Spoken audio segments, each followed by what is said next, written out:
Section 4. You will hear a talk on the history of football in Great Britain in the 19th century. First, you have some time to look at questions 31 to 40.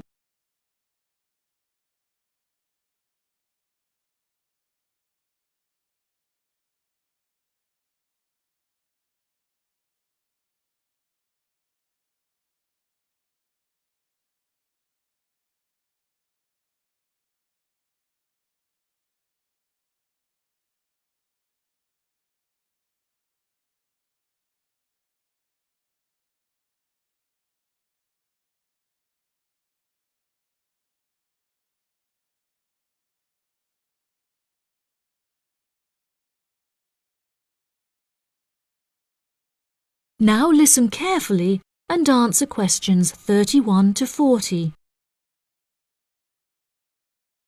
Great Britain is often hailed as the home of football, with talented players travelling from far and wide to play for teams in the English Premier League, one of the most popular football leagues on the planet. Today we are going to take a look back to the 19th century Great Britain, in an attempt to trace the evolution of the beautiful game, as it is now known. Prior to the 19th century, the game featured a wide variety of local and regional adaptations, which were later smartened up and made more uniform to create our modern-day sports of association football, rugby football, and Ireland's Gaelic football. Even up to the mid-19th century, Shrovetide football, or mob football, was still widely practiced. According to the rules of mob football, there were no rules. A player could legally use any means whatsoever to obtain the ball, such as kicking, punching, biting, and gouging, with the only exceptions being murder and manslaughter. These games may be regarded as the ancestors of modern codes of football, and by comparison with later models of football, they were chaotic and had few cooperation.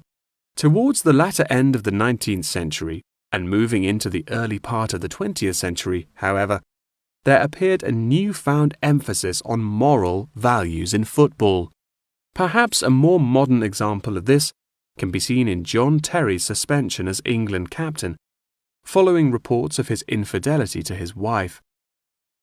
Furthermore, as mob football died away, there grew a greater concern for players' health and general well-being, with many clubs affording their top players access to frequent medical checkups and treatment.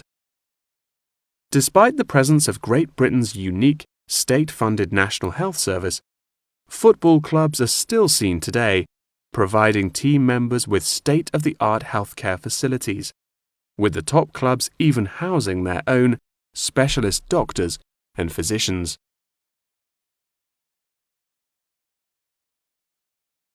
Today, football is a key feature of school children's day-to-day education, particularly for boys.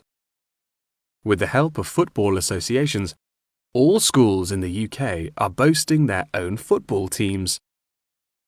This mainly comes as a result of pressure put on schools and the government by concerned parents, who felt that football education taught their children valuable lessons and indeed vital life skills, such as teamwork and a drive to succeed. Nowadays, many of the UK's top football clubs provide training facilities and outreach programs in an attempt to educate the nation's aspiring youths. As I previously mentioned, it was only during the 19th century that football in its uniform concept truly began to emerge, with footballers previously playing according to their own versions of the rules.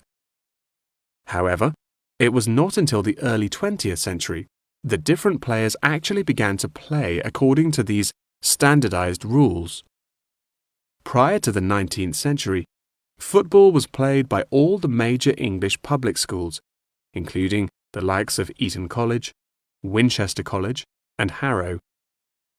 In 1848, there was a meeting at Cambridge University in an attempt to lay down the laws of football.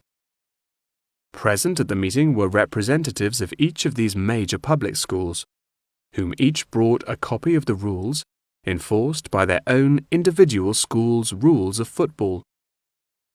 The result of the meeting was what is now known as the Cambridge Rules, thereby uniting the rules from across the country into one simple document. However, the Cambridge Rules were not liked by all, and a new set of rules, Thring's Rules, compounded in the book The Simplest Game, became commonplace among dissenters.